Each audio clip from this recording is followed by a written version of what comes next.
Today we're doing a roundup of some credit card and points news that you might have missed in the past week. Big favor before we dive in is to give this a thumbs up to help with the algorithm. If you know anyone else that might benefit, then share this with them. Starting off, we have the American Express Gold. The next few weeks should get pretty interesting.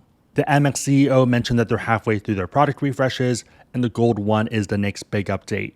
In total, globally this year, they were aiming for 40 refreshes, and they're pretty much halfway through that right now. The refreshed US Consumer Gold Card will be in the upcoming weeks. So that's what we know for sure, but there are some rumors going on, so let's talk about them. Note that these are rumors, they can change in the future when the card officially launches, so just be aware. Lucky from 1 Mile at a Time did a pretty good summary, but this was originally reported by US credit card guides. The first one of the things that could happen is an annual fee increase of $75, so from $250 to $325. The last fee increase was back in 2018 from $195 to $250. This might be surprisingly reasonable if you account for inflation. $250 in 2018 dollars is about $312 in 2024 dollars. I know people don't like annual fee increases, but it's tracking pretty closely. It's not going way too far, and they have a bit of breathing room. That way they don't have to readjust it right away. They can probably wait 4 to 6 years rather than maybe 2 to 3 years. I would argue that controlled inflation is a good thing. It means that the US is still growing. The next one is that the card could keep the same multipliers, but add a cap to restaurants for $50,000 in spend per year for that 4x, and then anything after, probably 1x. So this is one of those weird ones where for normal people, it doesn't really impact us. Even though there is a cap, we're probably not going to hit it.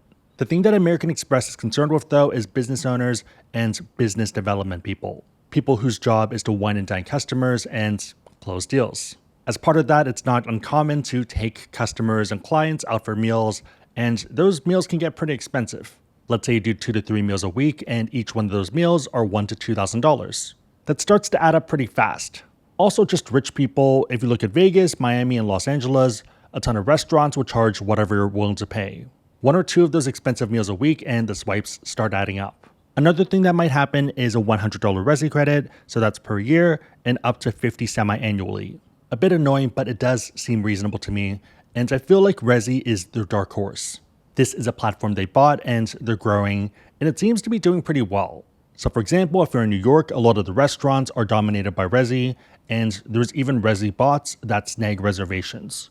It pretty much means that you either need to build your own bot or buy their reservations. There are a bunch of platforms for this, such as Appointment Trader or Sita Marketplace. The idea is that someone snags that reservation for a restaurant, and I have to pay them to get their reservation. From my understanding, it's one of the go-to side hustles right now if you either have free time, you don't mind checking availability, or you build a bot. But yeah, I guess if you're someone that's checking award availability or flight availability, then you also might as well check restaurant availability. Another one that might happen is up to $84 in annual Dunkin' credits, so up to $7 per month. This one's probably the hardest one for me because there's only 2 Dunkins in San Francisco. One is in the Hyatt apparently by the Apple Store, which I wasn't aware of, and the other one's on Market Street. So for me, a bit annoying because we don't go downtown every day, and the other part of it is we don't really drink Dunkins. I feel like if it was Blue Bottle or Philz, it'd be a lot easier and more appreciated. At least by us. One other thing that might happen is that they swap out Milk Bar and Shake Shack for Five Guys. As someone that likes to smoke Shack, not really a fan of this, and I'll probably still go to Shake Shack afterwards, but not as ideal. I definitely don't see us going to Five Guys though, because the nearest ones are in Oakland, and yeah, I'm not going to go across the bridge to have a burger. The last one is an additional color, so white gold, in addition to the standard gold and rose gold. I feel like that's just common business sense nowadays. So for pretty much every other industry, especially sneakers and other clothing, it's standard to have different colorways and limited editions. Easy way to get sales and pretty much free marketing. I think we also have talked about this in the past, but yeah, it covers the 3 big colorways of gold: yellow, rose, and white gold. If you're shopping for a gold ring or gold anything, those are the 3 main ones anyways, so it just makes sense. But yeah, curious about your thoughts on these potential changes. One question I've gotten a lot is whether you should apply for the card now or wait for the new release. I think it depends, and there's a pretty good case for both. If you want to lock down the lower annual fee and still get the features of the new card, then it makes sense to apply now. On the other hand, if you do think that there's going to be elevated offers, especially with the launch, then probably hold off and wait. In your shoes, I'd probably wait, with the exception of people that can pull the $90K offer via card match. The rationale is that 90K is on the top end, and if you can get the top end value and lock in a lower annual fee, then you're kind of getting the best of both worlds. Also, if you did want the white gold color in the past, they let people change colors afterwards anyways. Same reason why I have a black, white, and purple Delta Reserve card. If you're curious about card match, I'll put a link down below, and it should also pop up if you Google card match Ask Sebby. It is targeted, so it's not guaranteed, but I think it's well worth 30 seconds to check. Even though there are people that aren't fans of the recent changes, it seems like it's working on the business end. In fact, spending is driving a lot of their profits and success. American Express is very much whale hunting. They're looking for big spenders. So profits are up by $3 billion versus $2.17 billion from the same period last year. Also 2.49 EPS compared to a forecast of 2.34, which is a pretty big jump. EPS being earnings per share.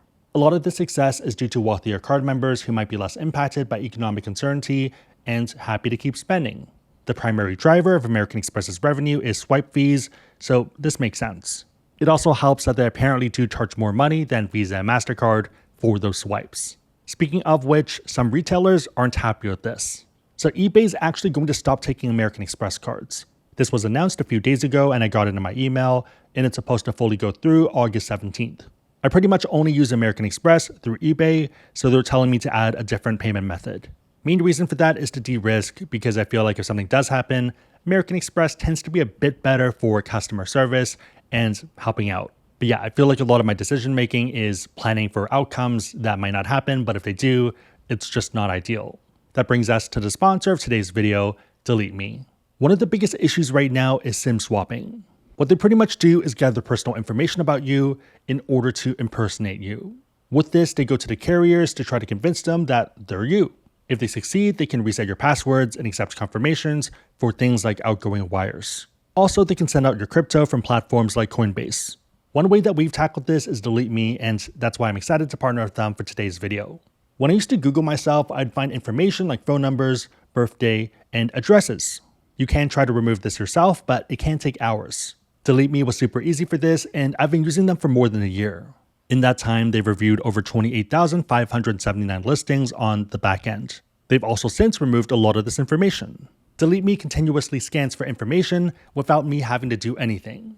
On average, DeleteMe finds and removes over 2,000 pieces of data for a customer in their first 2 years. And they've removed over 100 million for all their customers. So if you want to protect your personal information, then check out joindeleteme.com/AskSebby and use promo code Sebby for 20% off their US consumer plans. Heading over to Capital One, they're no longer taking applications for the Savor card. So right off the bat, Capital One does have a lot of Savor variants, and this is the normal Savor. In addition to that, they also have the Savor One Rewards for students, Savor One Rewards for good credit. If you have it though, you're still fine. They're just not taking new applicants. The main difference between the two cards is no annual fee versus $95 annual fee and 4x on a bunch of categories like dining, entertainment, and streaming instead of 3x. You're pretty much paying $95 to get 1x additional back. Given this, for most people, the break-even point was $9,500, so if you spent exactly that, then you're impartial, either one is fine. Less than that, the Savor one's better. More than that though, Savor was better. This makes sense if we go back to what we talked about with American Express and whales spending a lot of money. Streaming is kind of a nothing burger because you're not going to be paying that much for streaming, even if you were trying to maximize it. I feel like even if you had every single streaming service out there, you're probably looking at $200 a month at most. That's not really going to break the bank. In contrast, entertainment is a pretty big one, especially if you consider that other issuers don't really have that as a category. I feel like I'm not that big of an entertainment person, but we do know other people that pretty much go to multiple Taylor Swift concerts and they're paying $1,000 to $3,000 per tickets. And if you're doing that 5 to 10 times, that's a lot of money. Mandy likes Taylor Swift, but not that much. So that's a big problem along with dining, where you have big spenders and whales spending a lot of money. If anything, the Savor was kind of the business person card because entertainment and dining are the two big categories for taking clients out. But yeah, my guess here is that 4%, which is really 4x, given how Capital One miles work, is not sustainable if it's uncapped. On Reddit, the viewpoints are pretty mixed. Some people easily go past a break-even point of $9,500 on just dining alone and get a ton of value. That also means that for them, 4x on entertainment and streaming is just value on top that they're getting for free. If you're spending 20 or 30K on dining per year, the card made a ton of sense. On the other hand, there were people that thought that didn't make sense and that unless there was 4% back on groceries, the card wasn't really worth it. It's kind of weird because I feel like for me personally, based off my spending, I think I am on that latter end where I probably would have gone with the Savor one over the Savor. I know people that would benefit from the Savor and I get it, but for me, it didn't really make sense. On the other hand, if you're traveling a lot, going to industry conferences, doing all the wining and dining stuff, and also booking out boxes to bring customers, then it makes sense. Funny part too to me is always that it might not even be you running your own business. It might be that you just work somewhere and you're getting reimbursed. If I were Capital One, I think the best bet is going to be waiting for the gold card and seeing the reception and then leaning into the opposite side of it. Pretty much counter marketing and advertising, where if someone's doing something and there's a ton of people that are trying to leave that don't like it, then you launch something that brings all those people over. If they don't like the coupon book, you do the opposite. You maybe have a $150 annual fee and higher multipliers with caps, but no coupon book. With that said though, if I did have to guess, I think it's going to be a $150 annual fee and then maybe a $50 credit for their platform. And also caps for dining and groceries. One of the reasons why a lot of these companies are pushing their own platforms is because it's a lot cheaper and they also make money on the back end, so it makes sense. So for example, for that travel booking on the back end, they might make 5 or 10% back, so it's easier to give you value back as well. One hope right now is that they're going to launch Savor X to complement their Venture X. As of right now, we're not seeing any trademarks or anything that indicates that they're going to launch that, so I am a bit skeptical. On the other hand, they did file for a lot of other trademarks late last year. This includes Velocity, Arrive, Amar, Mark, Proof, Tempo, Torque, Velix, Edition, and also Icon and Infinity. All of these are for the purpose of issuing credit cards. It could be nothing, it could also be a way to disguise what they're launching, because if you have a bunch of trademarks and you're not sure which one is a thing, then it's easier to kind of be in stealth that way. But yeah, we'll see what happens. Kind of curious what your thoughts are. On that note, if you want to learn about cards, we have links on the website, asksebby.com, and also down below in the description box. Make sure the links are competitive, but otherwise, it's a huge way to support the channel, so thank you guys in advance. If you made it to this point, leave a steak emoji in the comments down below, and I'll try to heart it and also respond. 3 questions: what are your thoughts on the gold card changes? Number 2, do you see any other merchants opting to not take American Express? I think we do see this more in the restaurant end, especially smaller mom and pops, but eBay is a giant company.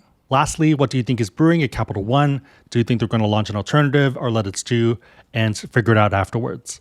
Let me know and everyone else know in the comments down below. Big favorite, thumbs up, consider subscribing, share this with a friend, but otherwise hope you liked it. See you next time.